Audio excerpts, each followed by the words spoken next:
আমাদের জীবনে 7 ধরনের সুখ আছে, আর সেগুলো লাভ করার জন্য আমরা অত্যন্ত প্রচেষ্টা করি। কিন্তু কোনো প্রচেষ্টা করার পূর্বে তা কিভাবে করব সেটা বোঝা খুব প্রয়োজন, আর সেখানেই আমরা ভুল করে থাকি। যে কাজটা আমাদের পরে করা উচিত সেটাই আমরা আগে করে বসি। আপনাকে স্পষ্ট করে বোঝাই, প্রত্যেক সুখের সাথে 2টি ক্রিয়া জড়িত থাকে। এবার যখন আমরা ধনের কথা বলি তখনও 2টি ক্রিয়া জুড়ে থাকে। প্রথম ক্রিয়া হলো ধন অর্জন করা, দ্বিতীয় ক্রিয়া হলো ধনের ব্যবহার করা।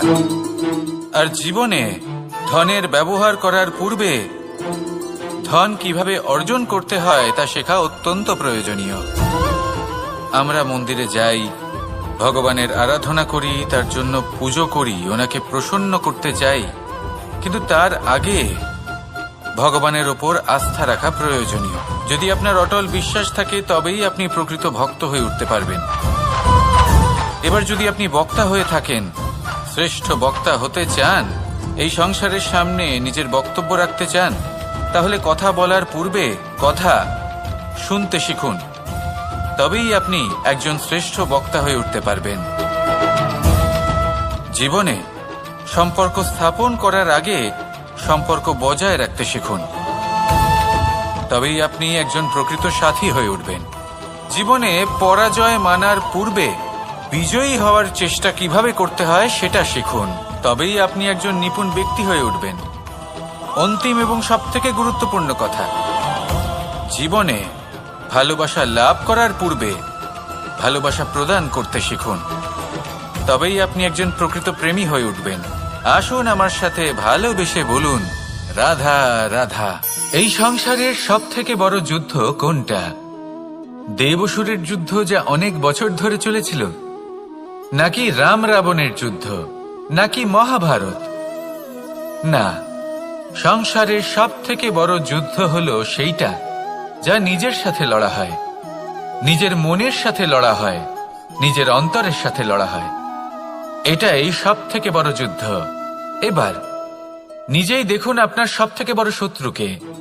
আপনার স্বার্থ, আপনার কামনাগুলি, আপনার অহংকারগুলি, যা আপনাকেই নষ্ট করে দেয়। যদি এদের ওপর আপনি বিজয় লাভ করতে পারেন, তাহলে ধরে নিন এই সংসারে সবার উপরে আপনি বিজয় লাভ করতে পারবেন। এই সংসারে কেউ আপনাকে পরাজিত করতে পারবে না, কিন্তু তার জন্য প্রয়োজন অনুভূতির। অনুভূতি ভালোবাসার, অনুভূতি অনুপ্রেরণার। যে ব্যক্তি ভালোবাসতে পারেন এবং প্রেরণা দিতে পারেন, তিনি চিরকাল জয়লাভ করতে পারেন। নিজের কাছে ভালোবাসার এক অস্ত্র রাখুন আর প্রেরণার এক ঢাল। জীবনে কেউ আপনাকে পরাজিত করতে পারবে না। আসুন আর আমার সাথে ভালোবেসে বলুন, রাধা রাধা। সৌন্দর্য।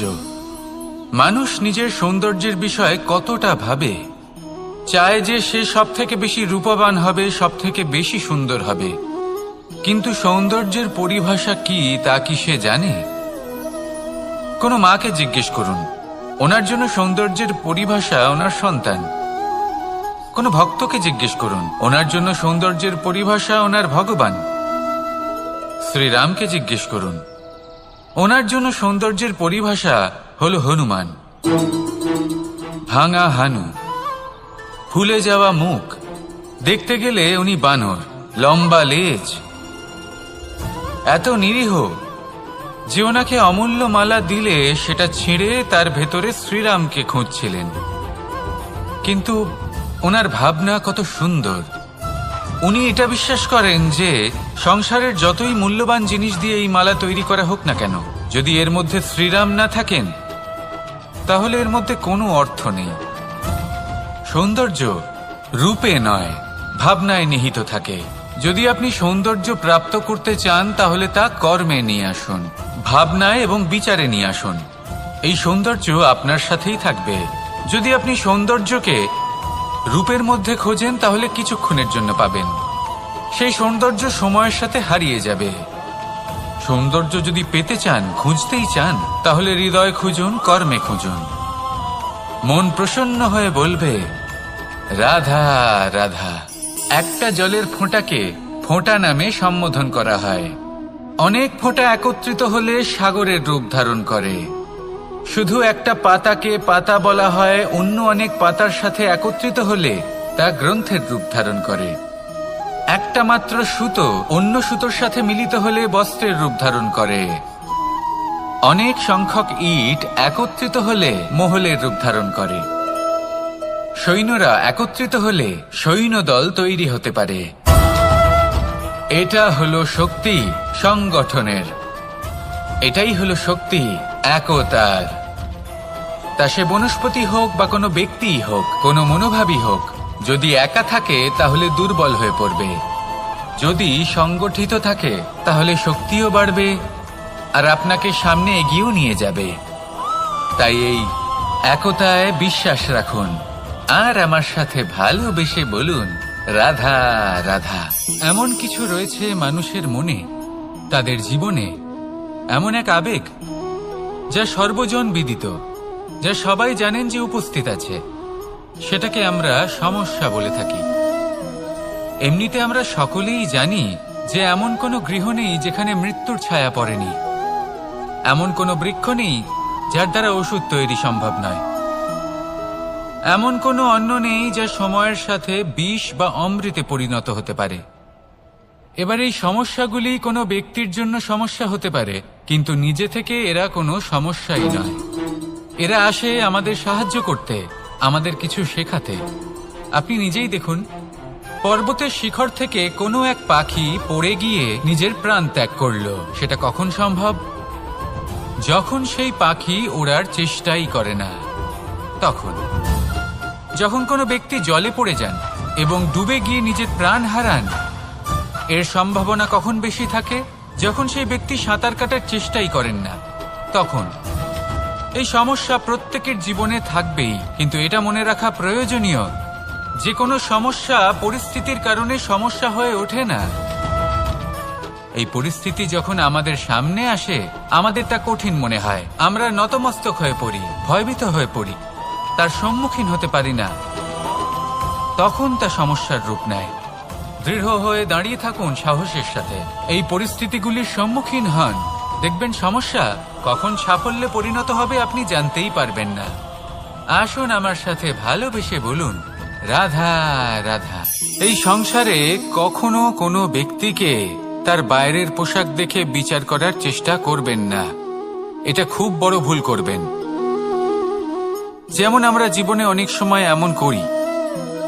ধরুন কোথাও একটা গাছ দেখলাম, খুব বিশাল আকারের একটা গাছ, যেটা মাটির থেকে অনেক উঁচুতে পৌঁছে গেছে, যার বিশাল শাখা আছে। সেগুলো দেখে আমরা ভাবি যে এই গাছে হয়তো কত সুস্বাদু ফল আছে।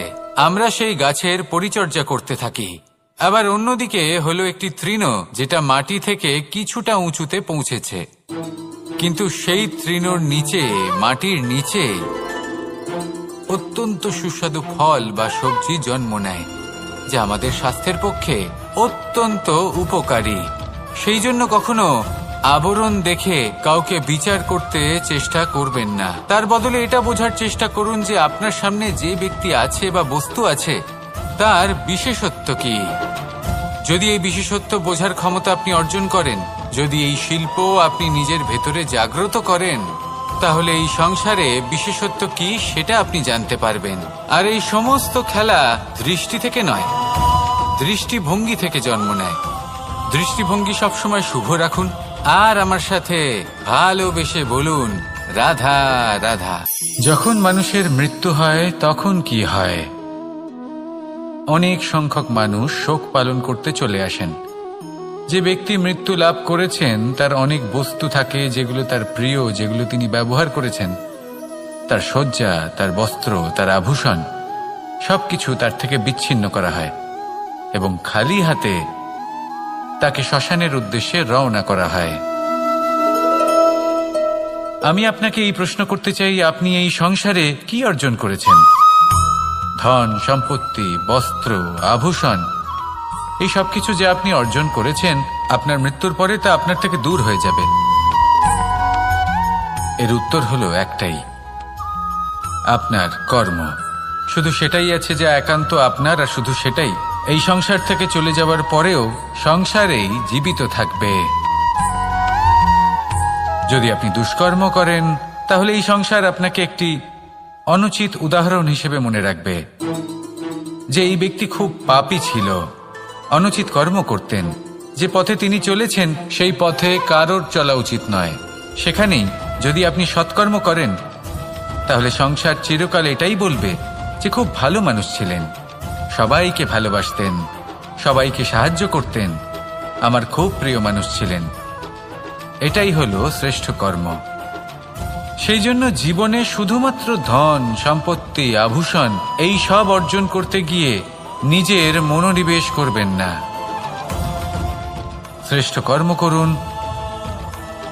সংসার থেকে চলে যাওয়ার পরেও এই কর্মই এই সংসারে আপনাকে জীবিত রাখবে। আসুন আমার সাথে ভালোবেসে বলুন, রাধা রাধা। আমরা সবাই সূর্যকে সম্মান করি, ওনাকে শ্রদ্ধা করি, ওনাকে পুজো করি। এই সূর্য আমাদের শক্তি প্রদান করেন, প্রকাশ প্রদান করেন। কখনো কখনো উষ্ণতা এতটাই বাড়িয়ে তোলেন, এতটাই তপ্ত করে তোলেন, আমাদের একথা মনে হয় যে আমাদের এই শরীর জ্বলে যাচ্ছে। তখনও আমরা বিরোধিতা করি না, তাকে কটু কথা শোনাই না, আমরা সসম্মানে তা গ্রহণ করি। কেন কেন করি? কারণ আমরা জানি যে সন্ধেবেলা যখন সূর্যাস্ত হবে তখন শুধুমাত্র অন্ধকার বাকি থাকবে। ঠিক কিছুটা এরকমই হয় আমাদের মাতা পিতাও, যিনি আমাদের জন্ম দেন, আমাদের ভরণ পোষণ করেন, আমাদের বড় করেন, আমাদের প্রেম প্রদান করেন। কখনো কখনো তাদের মুখ থেকে কটু কথা নিঃসৃত হয়, আমাদের দুঃখ হয়, কিন্তু তখন আমাদের এটা বোঝা উচিত এগুলি নিঃসৃত হচ্ছে আমাদেরই মঙ্গলের জন্য। যেমন সূর্যদেব, উনিও উত্তাপ দিয়ে থাকেন আমাদেরই মঙ্গলের জন্য, যাতে ফসল পাকতে পারে, যাতে জল বাষ্প হয়ে মেঘ হতে পারে, বৃষ্টি হতে পারে, আর এই সংসারে নিরন্তর জলের প্রবাহ থাকে। আমাদের মাতা পিতা, তাদের কঠোর আচরণ, তাদের কঠোর অনুশাসনের পেছনে লুকিয়ে থাকে ওনাদের ভালোবাসা। আমাদের তা বুঝতে হবে, সসম্মানে ওনাদের গ্রহণ করতে হবে। কারণ ঠিক সূর্যাস্তের পরে যেমন চতুর্দিক অন্ধকারচ্ছন্ন হয়ে যায়, তেমনি আমাদের জীবন থেকে যখন আমাদের মাতা পিতা চলে যায় তখন আমাদের জীবনেও শুধু এবং শুধুমাত্র অন্ধকারই ছেয়ে থাকে। সেই জন্য নিজের মাতা পিতাকে সম্মান করুন, ওনাদের ভালোবাসা প্রদান করুন। এই মন আর এই জীবন প্রসন্ন হয়ে বলবে, রাধা রাধা। পরিস্থিতি কখনো এটা ভালো থাকে, আবার কখনো মন্দ হয়ে যায়। কখনো এই পরিস্থিতি আমাদের পক্ষে থাকে, আর কখনো এই পরিস্থিতি অনুযায়ী আমাদের চলতে হয়, কোনো বিকল্প থাকে না। কিন্তু যখনই এই পরিস্থিতি খারাপ হয়ে যায় তখন কি করা উচিত সেই প্রশ্ন মনে জেগে ওঠে। পরিস্থিতি যখন প্রতিকূল হয় তখন আমরা কিছু হারালে তা হারিয়ে ফেলি, ঠিক আছে, কিন্তু যা বাকি আছে সেটা আমরা আগলে রাখতে পারি। পরিস্থিতিকে সামলে রাখার চেষ্টা আমরা অবশ্যই করতে পারি, শুধু সেটুকুই আমাদের হাতে রয়েছে। কিন্তু এর থেকেও বড় সমস্যা আছে, অহংকার। কখন প্রবেশ করে আমরা জানতেও পারি না। এই অহংকার আপনাকে বুঝতেও দেবে না যে আপনি সত্যি কিছু হারিয়েছেন। আপনার কিছুই যাবে আসবে না।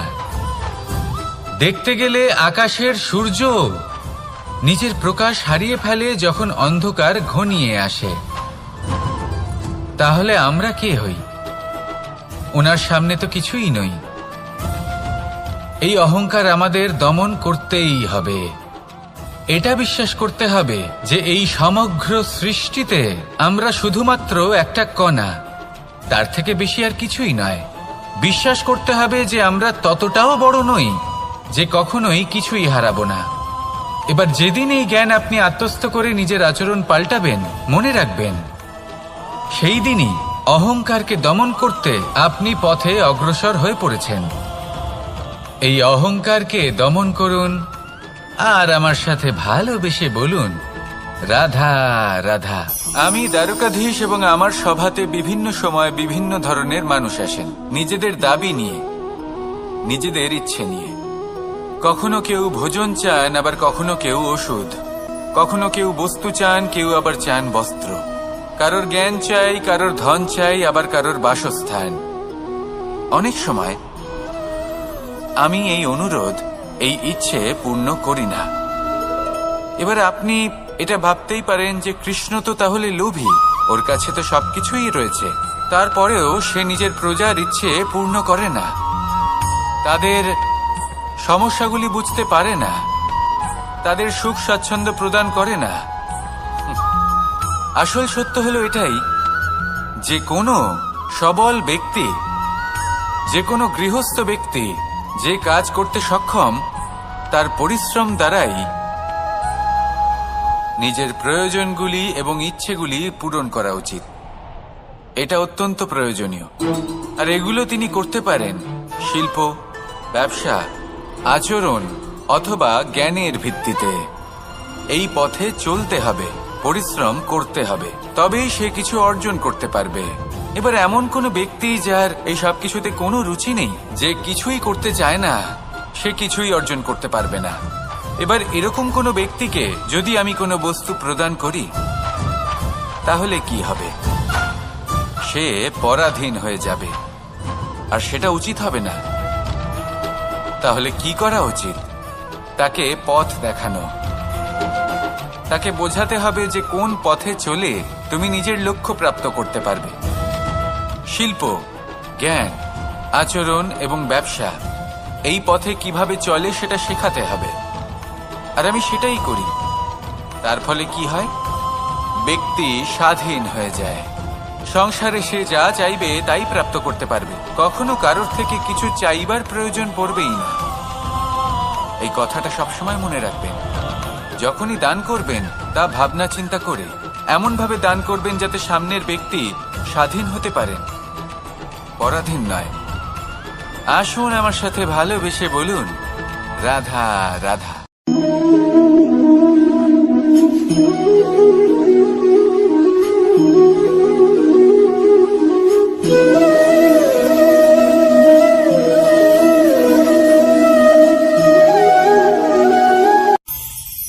মানুষ কতটা বিচিত্র হতে পারে। সব সময় স্বপ্ন দেখতে থাকে যে কাল আমি এটা করব, কাল আমি ওটা শুরু করব, কাল আমি ওটা সম্পন্ন করব। এই যে কাল শব্দটা, এই কাল অত্যন্ত বিচিত্র এক শব্দ। আমরা সবসময় এটাকে আসতে দেখতে পাই, কিন্তু এটা আসাতে বর্তমানে পরিণত হয়। আবার আজ নতুন কাল দেখতে পাই, তার জন্য অপেক্ষা করি, যখন সেটা সামনে আসে বর্তমানে পরিণত হয়। এই কাল সবসময় একটা মিথ্যে সান্ত্বনা দেয় যে সে আসছে, কিন্তু সে কখনোই আসে না। যেটা আপনার হাতে রয়েছে তা হলো আজ, বর্তমান। তাই যা করার আছে, যা সম্পন্ন করতে চান, যা শুরু করতে চান, আজ করুন, বর্তমানে করুন। কারণ আজ আপনি যা করবেন সেটাই আপনার ভবিষ্যৎ নির্ধারিত করবে। ভবিষ্যতের বিষয় ভাবতে থাকলে ভবিষ্যৎ সুন্দর হবে না। আজ কর্ম করতে হবে। তাই আজ বর্তমানে জীবনযাপন করুন, কর্ম করুন, আর আমার সাথে ভালোবেসে বলুন, রাধা রাধা। পঞ্চম তত্ত্ব, আকাশ, নব, ব্যোম। আসলে কোনো ভ্রম নাকি সত্য? ভ্রম তো হতে পারে না, কারণ ভ্রমের মধ্যে কেউ বাঁচতেই পারে না। আর যদি সত্য হয় তাহলে এতটাই বিশাল যে আমাদের চোখের থেকে, আমাদের ইন্দ্রিয়ের থেকে, আমাদের মস্তিষ্কের থেকে, আমাদের চিন্তা ভাবনার থেকেও অনেক ঊর্ধ্বে, যাকে আমরা বুঝতেই পারি না। এটা যতটাই বিশাল আকার, ঠিক ততটাই সরল। এই আকাশ যতই অন্ধকারাচ্ছন্ন, ততটাই আলোর প্রকাশ প্রদান করে থাকে। দেখতে গেলে এ হলো জীবনের সঞ্চালক, কিন্তু যদি ক্রুদ্ধ হয়ে যায় তাহলে প্রাণ কেড়ে নিতেও দ্বিধাবোধ করে না। এই আকাশ শুধুমাত্র পৃথিবী লোক নয়, বরং এই সমগ্র ব্রহ্মাণ্ডকে, এই সমগ্র সৃষ্টিকে, এর প্রত্যেকটা তারাকে, প্রত্যেকটা গ্রহকে একটা বিশেষ স্থান প্রদান করে। এর নিজের কোনোই অস্তিত্ব নেই, কিন্তু সকলকে অস্তিত্ব প্রদান করে। এটাই হলো এই আকাশের মাহাত্ম্য। এই আকাশে হলো মাহাত্ম্যের প্রতিরূপ। যা আমাদের ভাবনা দ্বারা উৎপন্ন হয়। আপনিও আকাশের মতো এই বোধকে আপন করে নিন। আপনার জীবনও আকাশের মতন মহান এবং বিশাল হয়ে উঠবে। আর তখনই মন সুপ্রসন্ন হয়ে বলবে, রাধা রাধা। আপনার থেকে বড়, আপনার থেকে মহান হলেন সেই গুরু। এটা কি আবশ্যক যে সেই গুরু কোনো ব্যক্তিই হবেন? কখনোই নয়। গুরু হলেন একটা তত্ত্ব, গুরু হলেন একটা শক্তি। গুরু একজন ব্যক্তি হলে শুধুই একজনই হতেন, কিন্তু তা নয়। গুরু হলেন একটা অনুভূতি, গুরু হলেন শ্রদ্ধা। গুরু তিনি যিনি আপনার ব্যক্তিত্বের পরিচালক হন। গুরু তিনি যিনি আপনার ব্যক্তিত্বের নির্মাতা হন। আপনি কখন, কোথায়, কোন স্থানে, কি রূপে গুরু লাভ করবেন আর কি শিক্ষা লাভ করবেন তা নির্ভর করছে আপনার মানসিকতার উপর, যে আপনি সকলকে কিভাবে আপন করে নিতে পারেন। যদি আপনি গুরুকে আপন করতে চান, জ্ঞানকে আপন করতে চান, তাহলে আপনার মধ্যে শ্রদ্ধা জাগ্রত করতে হবে, সামর্থ্য জাগ্রত করতে হবে।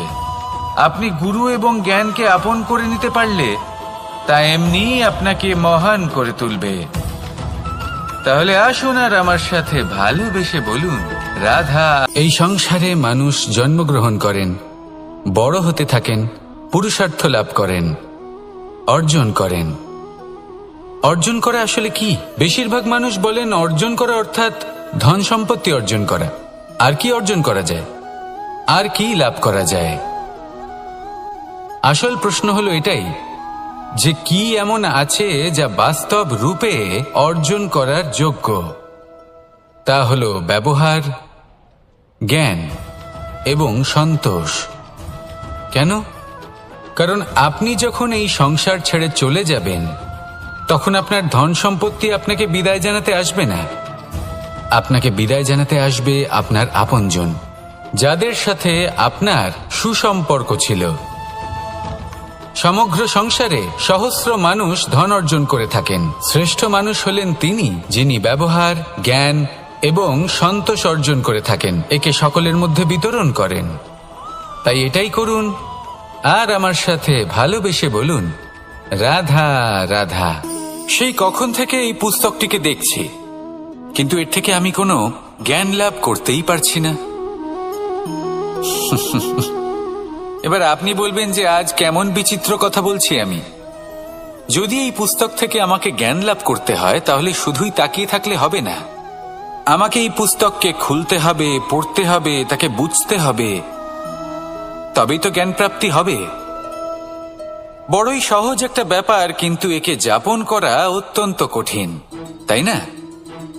আপনি নিজেকেই দেখে নিন। আপনার কাছে অনেক জ্ঞান রয়েছে। সহজ থেকে সহজতর জ্ঞানের কথা যদি বলি, আপনি এটুকু তো জানেন যে সত্যি কথা বলা ভালো কাজ, দান করা হলো পুণ্যের কাজ। আপনি জানেন যে পরিশ্রম করলে সাফল্য আসবে। এই জ্ঞান তো আমাদের কাছে রয়েছে, এমন অনেক জ্ঞান আমাদের কাছে রয়েছে, কিন্তু আলস্যের কারণে, অবহেলা করে আমরা শুধু এই জ্ঞান প্রয়োগ করতে পারি না, এই জ্ঞান যাপন করতে পারি না, একে আচরণে প্রয়োগ করতে পারি না। সেই জন্য দুঃখী হয়ে যাই। তাই আপনার কাছে যা যা জ্ঞান আছে, যা যা জ্ঞান আপনি লাভ করেছেন, সেই জ্ঞান যাপন করা শুরু করুন, জীবনে প্রয়োগ করতে শুরু করুন। এই মন প্রত্যেকটি মুহূর্তে প্রসন্ন থাকবে, আর লক্ষ্যপ্রাপ্ত করে এই মন বলবে, রাধা রাধা।